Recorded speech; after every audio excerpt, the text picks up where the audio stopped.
First, we eat, then we do everything else. Words on marble by American food journalist MFK Fisher. As important as food is, not everyone has it. Why? And what can we do about it? Can Africa become the world's bread basket? Well, good morning. It's another power-packed episode of Business Week where you'll get to catch up on all the big business stories of the past week from around the world. We have a very fascinating discussion today on African agriculture with three incredible experts: Ndidi Umuneli, Dr. Remy Banjoko, Nigerian farmer in Rwanda, and Ada Osakwe. If you couldn't keep up during the week, don't worry, I've got you covered as always to help you catch up. I'm Rolake Akinkuwe Filani. First, as always, we're going to take a look at the global equity and commodities markets, starting, of course, with global energy commodities. Brent is up. Great news there because OPEC, Russia and Saudi have agreed an arrangement to take 2.2 million barrels a day of crude oil off the market starting in Q1 next year. And despite market and investors and traders worried about non-compliance within OPEC, it seems that markets reacted positively to that news of supply cuts at the end of trading on Friday. And of course, WTI, crude in North America, also following suit. Natural gas, not so much, ended the week on a bullish note, but RBOB gasoline is also up. Good signs there on global commodity markets. Let's take a look at what's happening in the Nigerian equities market. Well, the bulls had it this week with a 0.12% end gain on the all-share index of the Nigeria Stock Exchange, which ended at 71,541.74 points.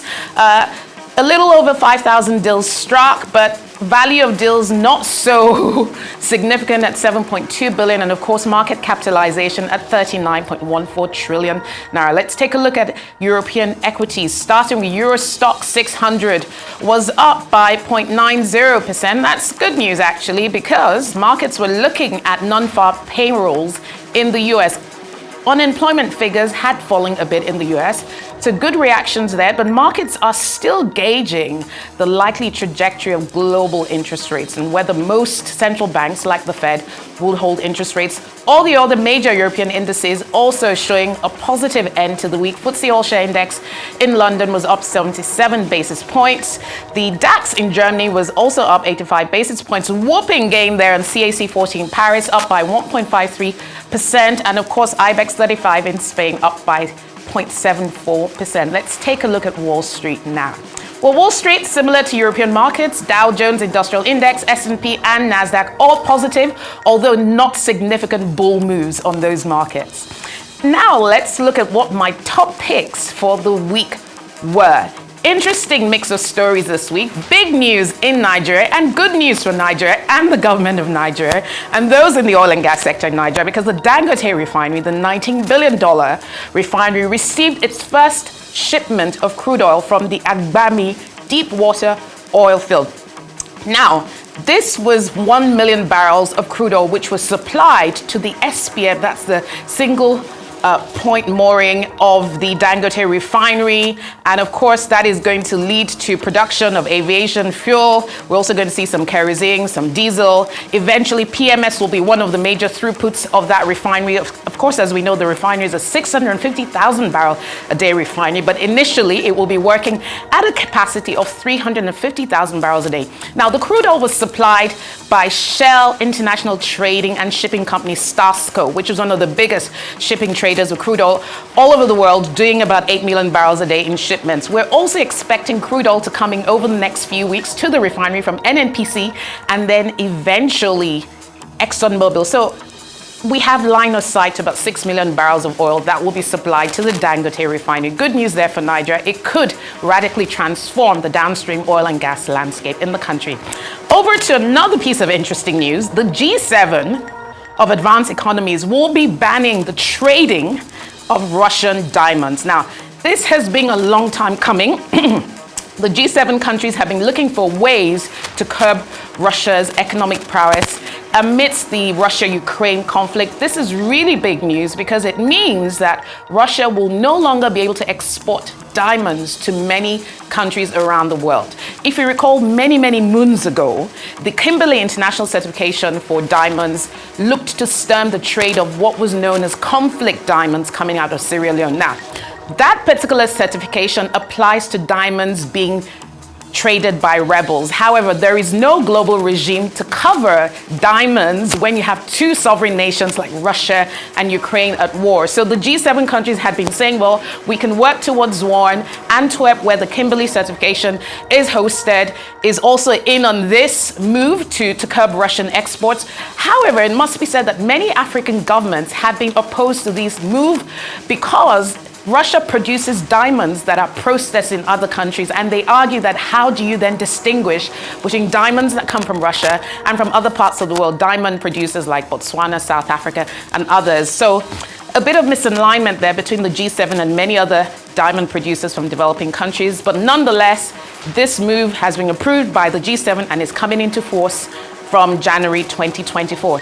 Another big story during the week, Bitcoin has topped the $44,000 mark since April 22. Now, we're seeing a 160% increase in the price of Bitcoin in 2023 alone. And you might be wondering, what is accounting for this record high in the Bitcoin price? Well, two things. First of all, it seems like most central banks around the world might hold on interest rates move. As we know, there's an inverse correlation between interest rate levels and flight to alternative assets and high-risk assets like perhaps global equities and alternative assets like cryptocurrency. So there's a sense in which Bitcoin, the world, the traders feel like rates might hold, in which case we might see more money pouring into Bitcoin as a cryptocurrency. The other important point to bear in mind is that the Securities and Exchanges Commission of the US will probably approve a spot ETF Bitcoin. So that's a spot exchange traded fund Bitcoin asset. Now, if this happens, it means we could witness an institutional bull run into Bitcoin.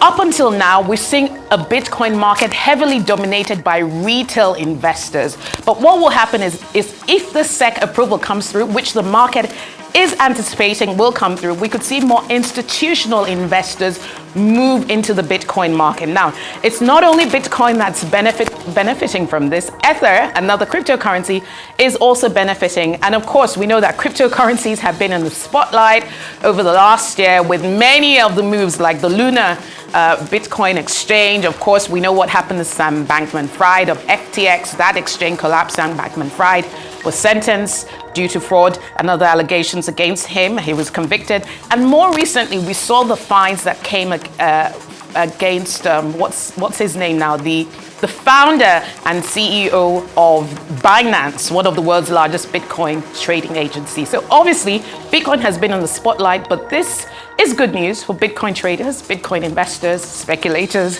whoever you are in that category, and potentially institutional investors. And of course, SA's economy is contracting as the election looms. Third quarter growth in SA was down by 0.2%. Well, most of the market anticipated 0.1%, but growth in South Africa was down. And of course, major indications there ahead of the election. Sentiment has not been so great in that economy. Of course, the electricity crisis has been a big one. In the second quarter, we saw huge imports of green energy and renewable energy equipment to stem the challenges in the business environment there from the problems that were besetting Eskom, the state utility. So analysts do expect some further signs of headwinds with the South African economy heading into elections in 2024. And finally, a very interesting story. Bollywood, which is the second largest film industry in the world after Hollywood, makes a US box office history statement with the film Hindu action thriller Animal grossing record highs over the weekend, $4.2 million in just a few days. And of course, globally, it's done almost $42 million in box office sets. Of course, the biggest domestic box office market for Bollywood films is, of course, in India, producing 2,000 movies a day in that market. So interesting times on the horizon for Bollywood as a global film industry. That's it for the business top picks. And now for some other top stories from around the world. Ratings agency Moody's on Friday revised its outlook on Nigeria to positive from stable, citing possible reversal of the deterioration in the country's fiscal and external position due to authorities' reform efforts. The agency also affirmed its CAA1 long-term foreign currency and local currency issuer ratings. In a statement, Moody's said recent policy changes in Nigeria and those potentially to come have raised the prospects of a fiscal and external improvement in the country's credit profile. In August, S&P Global Ratings revised its outlook on Nigeria to stable from negative and affirmed its rating at B-/B. Well, in a related development in Nigeria, not in Nigeria actually, this time in China, Moody's has downgraded the outlook on China's credit rating to negative from stable on the back of rising debt in the world's second largest economy. China's post-pandemic recovery has been hampered by weak consumer and business confidence, a persistent housing crisis, record youth unemployment, and a global slowdown that is weighing on demand for the country's goods. Moody's said its decision reflects rising evidence that financial support will be provided by the government and wider public sector to financially stressed regional and local governments and state-owned enterprises. Back to Nigeria now. Nigeria's total external merchandise trade increased to 18.8 trillion in the third quarter of this year, with exports accounting for 10.35 trillion naira, according to the National Bureau of Statistics. Total imports stood at 8.46 trillion, creating a trade surplus of 1.8 trillion. The value of non-crude oil exports stood at 1.81 trillion, accounting for 17.5% of total exports. Non-oil products contributed 677.5 billion, or 6.5% of total exports. Well, the AI, artificial intelligence train, just keeps rolling. Now, US tech giant Google has launched a new set of generative artificial intelligence models that will run directly on mobile phones for the first time. A breakthrough in the tech company's efforts to take on rivals such as ChatGPT maker OpenAI. The company described Gemini as its largest, most capable, and most general AI system, which can analyze information from images and audio and has sophisticated reasoning and planning capabilities. It will power Google's Bard chatbot from and will be launched more broadly into its search engine from next year. Apple's market cap closed about $3 trillion for the first time since August, after its shares climbed 2% to $193.42 per share on Tuesday. Apple's value officially crossed the $3 trillion mark for the first time in June and briefly touched $3 trillion in December last year during intraday trading. Apple's stock hit its all-time high on July 31, and it remains the most valuable publicly traded U.S. company.